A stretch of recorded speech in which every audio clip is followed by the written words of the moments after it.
Hey everyone, welcome back to another mini-sode where today we'll be talking about Land of the Dead: Road to Fiddler's Green.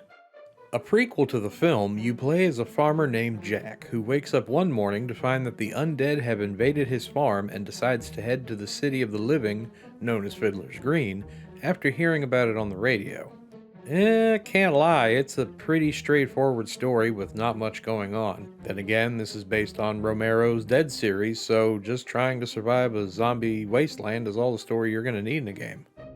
Fiddler's Green is a first-person shooter where, as Jack, you must make your way to the titular city while taking out hordes of zombies using a variety of melee and ranged weapons like handguns, rifles, shovels, bats, and more.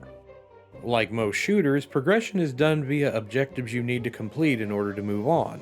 This could be things like finding a key, fixing an object, or just activating a switch. Truthfully, this is all standard stuff, but nothing horrible.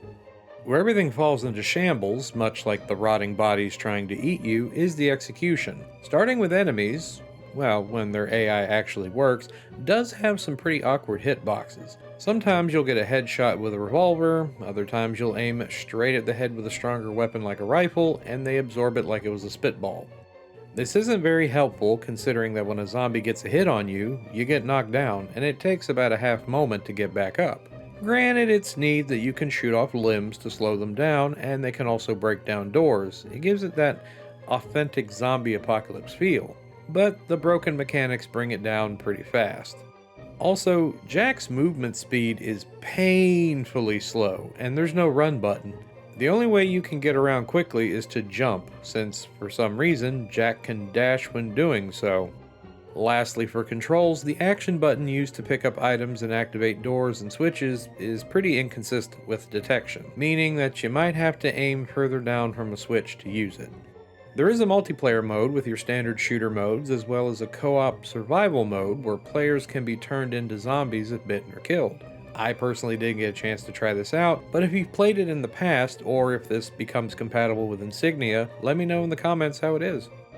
As for presentation, the visuals are decent enough as Jack explores quite a bit of locales on his way to Fiddler's Green, like farms, cities, sewers, and more. As for the humans and zombies, they're also okay for the time, with the zombies having some nice detail, like the aforementioned removing of limbs. As for audio, the music is very forgettable, with some tracks just being a loop of the same couple of beats over and over, which doesn't really make the situation tense. Meanwhile, the voice work is basic, with Jack only talking in cutscenes, and even then it's only a few lines. My guess for that is probably budgetary reasons.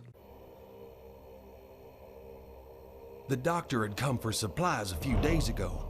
The men he was with were murdered by those living dead. Once the killing started, he locked himself in this room.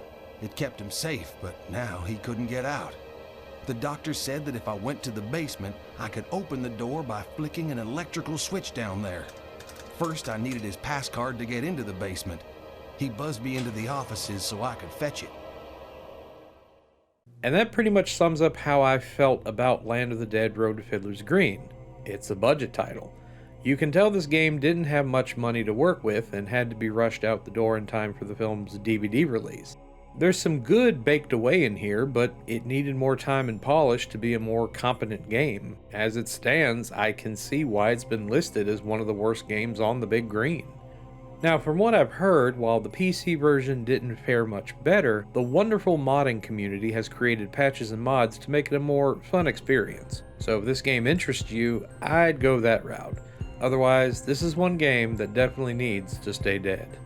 And with that, this is the Dali Popka, and as always, stay green my friends. I'll see you next time.